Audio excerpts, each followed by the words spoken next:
Save किया था ना? मैं सिर्फ इसलिए गया था क्योंकि उसने मुझे कॉल किया, that's it. But listen तो. Save it for someone else. जिंदगी में सेव करना जरूरी है, मगर जब बात पैसों की हो, सिर्फ सेविंग से काम नहीं चलेगा। इक्विटी म्यूचुअल फंड्स में इन्वेस्ट कीजिए और अपने सेविंग्स को आगे बढ़ने का मौका दीजिए। Mutual fund investments are subject to market risks. Read all scheme-related documents carefully. Today, the government presented in Parliament the Electricity Amendment Bill of 2022, and as we would have expected, this led to immediate political opposition and a controversy. In fact, even before the bill was presented, Delhi Chief Minister Arvind Kejriwal had tweeted in Hindi, and I'm sharing this tweet with you. See it on my screen, where he said, "This is a very dangerous amendment bill. This should not be passed hastily. This can have wide-ranging and serious consequences." You can read that and you can get your own translation in your mind.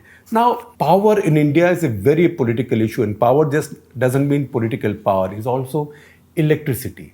It is a political product, a political service, just as, say, fuel is, just as petrol and diesel are. So for the longest time, there's been a big political issue with what price will people buy their petrol and diesel. And that's how governments in the past have gone bankrupt,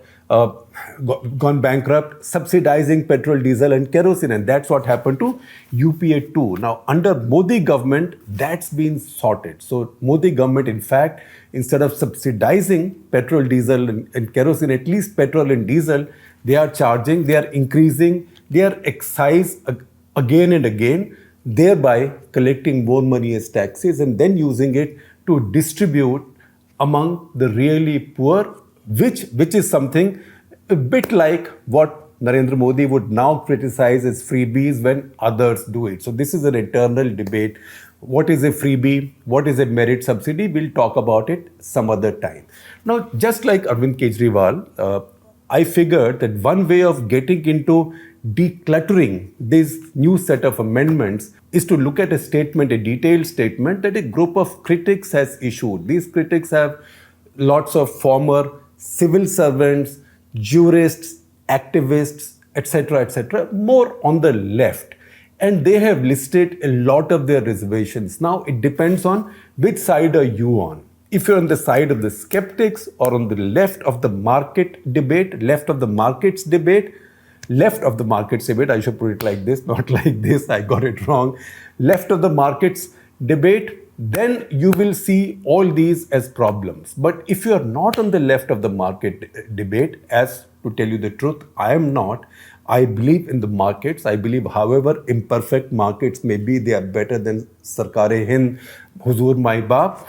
If you are on the other side of the market side, then each one of these will be seen as reforms. So I am getting into this discussion through the eyes of the critics. So I'm just listing the reservations that they have stated and then giving you the facts on the amendments and my interpretation of what it means, of the implications. Now, India is a strange country. We are a very strange country. We are surplus in power. Every day, we can produce more power than we can consume. So what are we complaining about? Why do then states have 13-hour, 12-hour power cuts? Why even next door to Delhi in Gurgaon, so many buildings sit on reservoirs, sit on basements filled with diesel so they can burn it in their generators? How come if in most parts of rural India, power comes only for a few hours a day? It's not as if power goes off for a few hours a day. Power comes only for a few hours a day. In fact, from one of my travels that I do for my Writings on the Wall series, I did meet this gentleman, this old man in a village near Allahabad, and you will see this picture. And he was sitting, sweating down to his dhoti or underwear, fan was stationary, and he sounded so helpless. And I asked him, यहाँ बिजली कब आती है? So he said, साहब बिजली और मौत का क्या पता कब आ जाए? You know, electricity and death, who knows when will it come? So how come if we have such surplus power generation, we are so short of power? That's because India's power economics is broken. Now, too many states are giving power at different prices, variable prices, and too many states are giving it free, say, for farmers. In the past, many efforts have made to reform this. So India decided to reform, but reforming power was always a challenge. So Vajpayee government took it up first. In fact, Vajpayee government, as its power secretary, also had a professional, a power sector, energy sector professional, not an IAS officer. And they came up with the original Electricity Act of 2003. This encouraged state governments to unbundle these same electricity boards. I don't know how many of you are old enough to remember, but even paying your bill those days was quite an effort, because you had to go to the electricity office, line up, wait for your turn, then the guy will go away, then you will have to come the next day. So it's all as if the government was reluctant to make you pay for your electricity bills. And there was a purpose to that. The purpose was that you did not pay your bills because it was, in some cases, it was so difficult to pay your bills. You could not automatically pay it from the bank, etc. Bank transfers, etc. You had to go there, pay the bill, wait for your turn, pay the bill, find the exact amount to pay, then get a receipt with a revenue stamp on it. But if that didn't happen, then obviously some lineman or somebody would come and you could make your deal and carry on like that. So even to be allowed to pay your bill used to be a favor. So many state governments took advantage of it and they did unbundle. So for example, if you see Haryana, Punjab, many of the states, they have a distribution company, a generation company. Generation company owns the power plant. Most state governments have some power plants on the other. Mostly these are thermal, coal-based. Some might have some hydroelectric plants also. But that now provides very small part of their energy needs. India now has big mega energy plants. It started with ultra mega thermal plants. There are lots of big thermal plants in India because scale of power generation changed with this reform. And second, India has now moved heavily into renewables. Now, India's progress in renewables has been quite remarkable. India, if you see the speech that Power Minister made today in connection with another law to do with energy, that is the Power Conservation Act, Energy Conservation Act, there he mentions that India has already reached 167 gigawatts of renewable energy production and 72 lakh megawatts or 72 gigawatts is under erection and 167 is functioning. So India has done very well in that area. Now all of that energy is now fed in the grid. And India has a fairly open market for power auction. Any bona fide user can buy that electricity, which is mainly the state governments or state government utility companies or distribution companies that distribute this to customers and then collect their money. Now, what's happened in the process is because state governments have politicized the tariff for power, although they have regulatory commissions and all. But for example, you might say that I will give power free to farmers. Then you will say, oh, I will give power free to farmers. But as Gujarat had reformed their power sector earlier, this will be on a separate feeder. So farmer will only get power 8 hours a day. 8 hours a day, but then farmer has to commit to using it only for farming purposes. It doesn't confuse anybody. Similarly, for rural use, which is again at a cheaper price, there'll be another feeder. For urban use, which is people like you and I, there'll be yet another feeder. So we'll pay a different price. Rural domestic will pay yet another price. Farmer will pay nothing or almost nothing. And then industry will pay another price, which will be the highest price. So this way, industry or those at the highest level paid the highest price.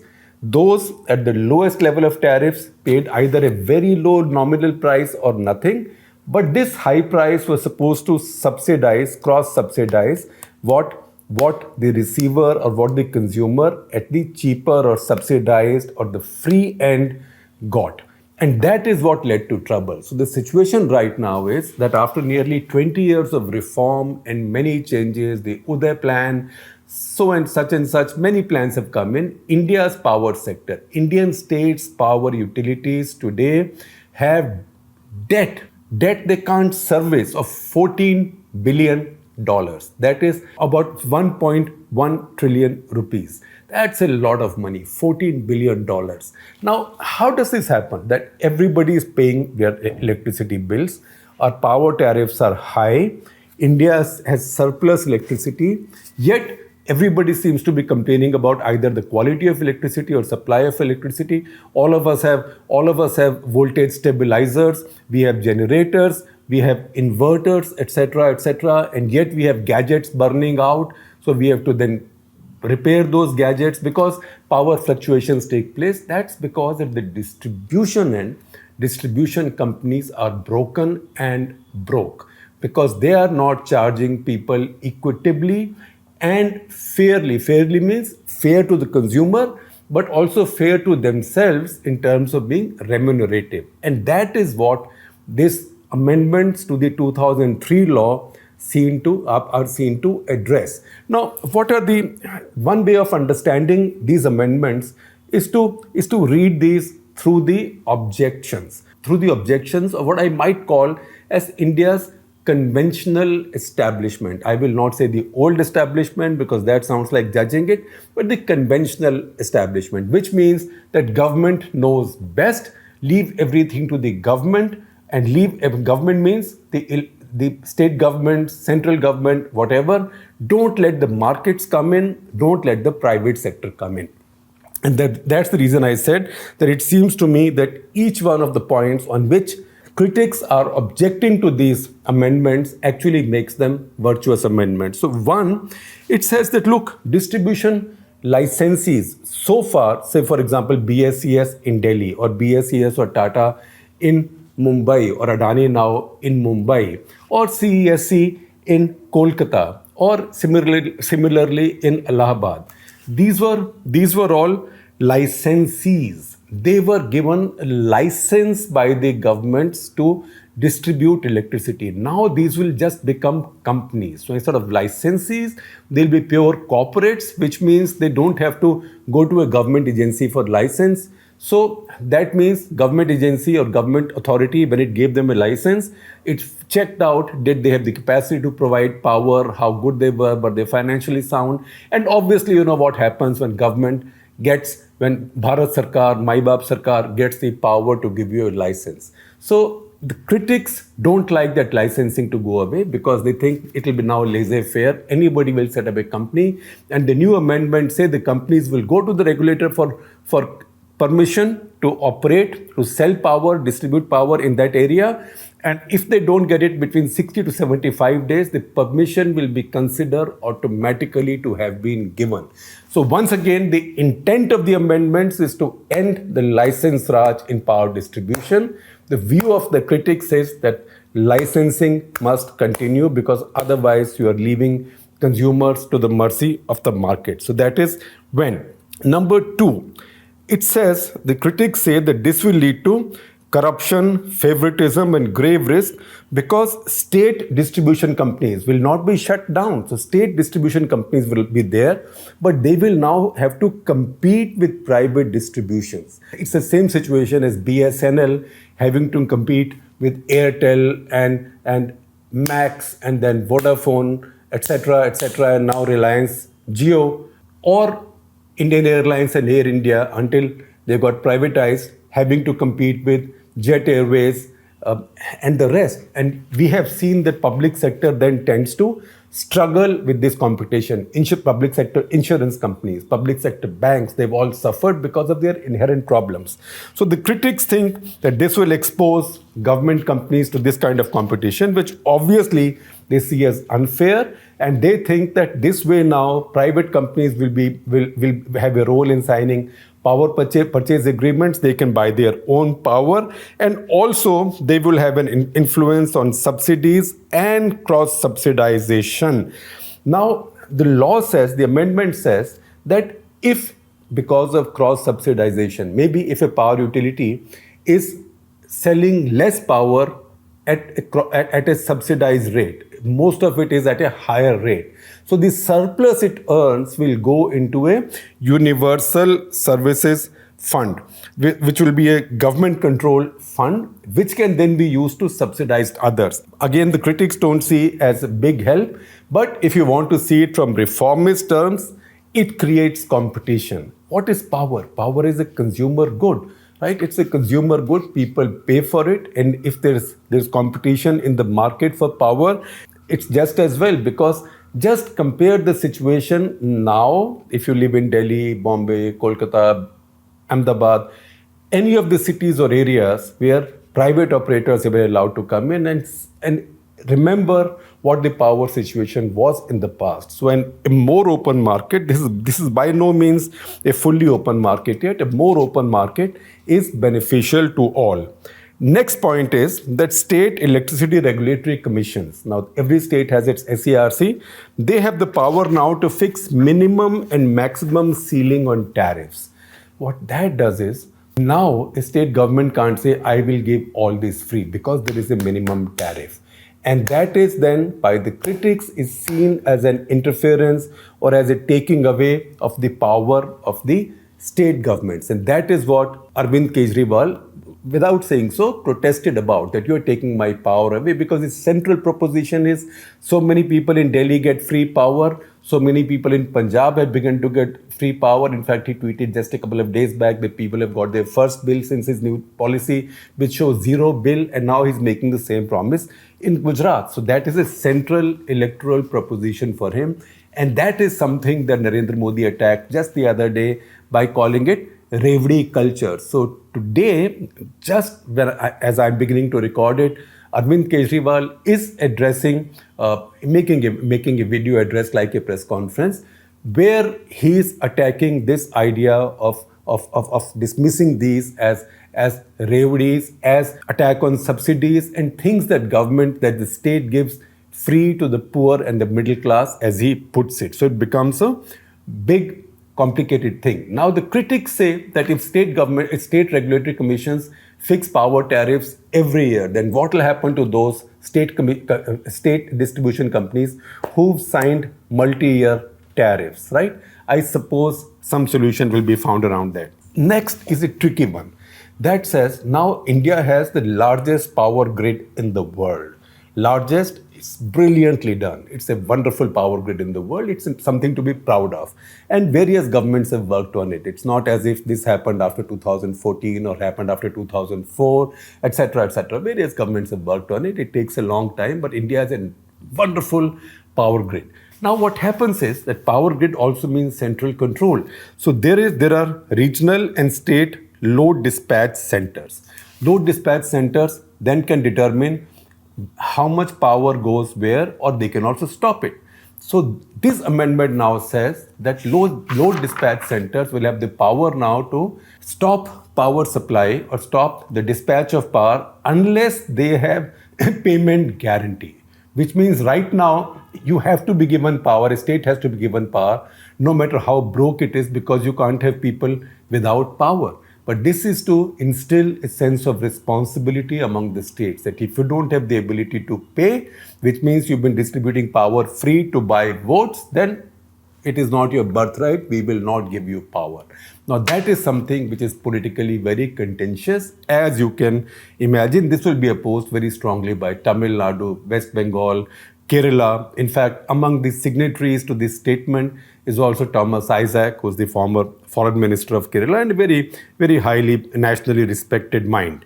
Next point, these amendments say that a certain percentage of your power that you purchase, that a distribution company purchases, has to be bought from renewable sources. Now, government would justify it by saying that, look, we have our commitments, climate change, and we are putting up so much renewable capacity. So why should people not be buying from renewable manufacturers? The critics say, oh, this is Modi government's way of helping its cronies, because who's setting up these big massive solar plants or wind plants, but mostly solar plants in India? It is ultimately the Adanis and the Ambanis and the Tatas and the Birlas, whoever they are, right? And they are all friends of the government. So government is now forcing the distribution companies to buy a certain amount of renewable energy. The fact, however, is that the same lot on the left at the same time would oppose thermal power, coal power, because they say it burns too much, it releases too much carbon dioxide. Hydroelectric power, because it causes submergence and other problems. Nuclear power, because they don't like nuclear power, because they think that is immoral. Now they say that even if you privilege renewable power purchase over others, that's also a bad thing. So once again, whatever the critics say is wrong. If you are on the side of the reform or free markets, in fact, this letter by the critics also says that a lot of it is to suit free market fundamentalists. So if you are on the free market side, fundamentalist or not, then these are all reformist actions. The next point, which is quite contentious, is that after the new amendment, all power, all distribution systems will have open access, which means if you are living in an area in any city where one company supplies power, in this case, you could buy power from any company. So any company's power, because what is electricity? It's just flowing through cables. It doesn't say this is dalda ghee, or this is mustard oil, this is vanaspati ghee, or this is mustard oil. Power is the same. So power goes in the system. You can choose to buy power from anybody, and nobody who owns the distribution network can deny it to others. Of course, they'll be given wheeling charges, which is a technical name for transport charges. So your power is traveling on my system, so pay me something. But as a consumer, I can buy power from anywhere. Once again, the critics say that this is a bad idea, because what this will do is this will lead to giving unlimited powers to central electricity regulatory commissions and the state electricity regulatory commissions, and that then takes away the power of the states. And it also says that this takes away the power of the states as granted under our federal constitution. Further, that this will mean that state government's capacity to subsidize farmers, small businesses, etc. will go away. And another big objection is that this will be detrimental to the interest of the employees of the government distribution companies, government employees in the power sector. The same thing was said when, say, the Delhi Electricity Board was privatized, that what will happen to the employees. So solutions are found for that situation, as solutions will be found for the Air India situation. In this case, government utilities will have to compete. So once again, if I sum up now, if you read the amendments, it's a lot of amendments. I will share a link so you can see the entire bill. It's now been sent to the standing committee, so it's not being done in haste. It will now go through the standing committee process. But I do hope it comes up in the next session. They don't sit on it forever. Number one, the regulators will now ensure that tariffs as they are set will be prudent in terms of costs incurred for power supply. So you can't buy at 10 rupees and sell at 1 rupee. There will be a minimum fixed and a maximum fixed. Again, the objective, and I'm taking these from the objectives as stated by Power Minister R.K. Singh under his signature with the draft of the amendment bill. Number two, the idea is to reduce cross subsidies in accordance with the recommendations of the appropriate commission, in this case the appropriate electricity regulatory commission.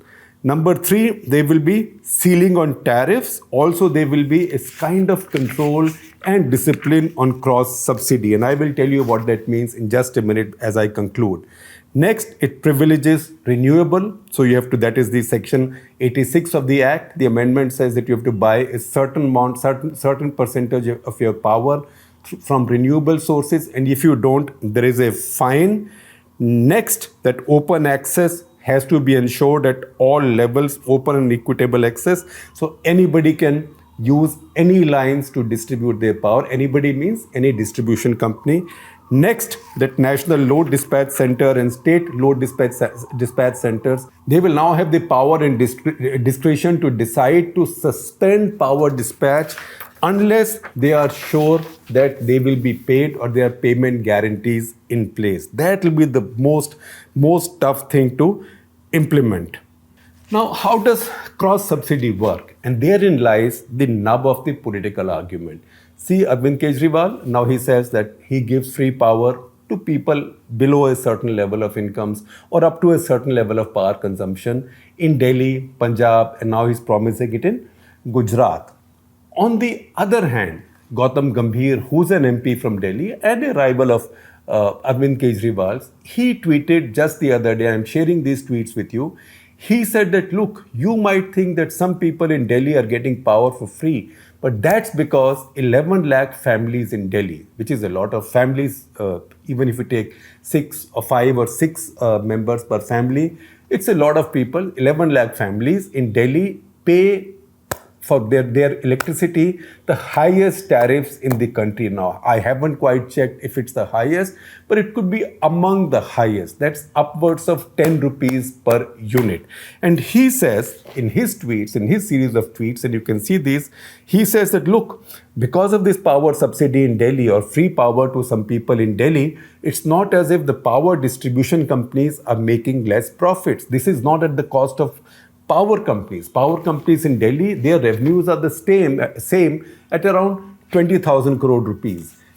16,000 crore of that comes out of these 11 lakh families who pay the full price for their power consumption.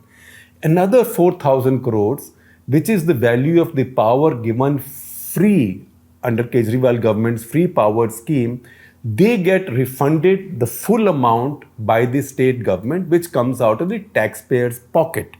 So while people might vote for a government thinking that they are getting free power, so what is the problem? The fact is that the subsidy bill of 28,000 crores over 4 years has been paid by the taxpayers of Delhi, because that's the amount that the state government has reimbursed to the power distribution. So voter versus the taxpayer. There are a lot more voters among those who benefit from subsidies. There are a lot few voters among those who pay the taxes. So the taxpayers are much fewer than beneficiaries of subsidies. That is the essential central conundrum of Indian politics.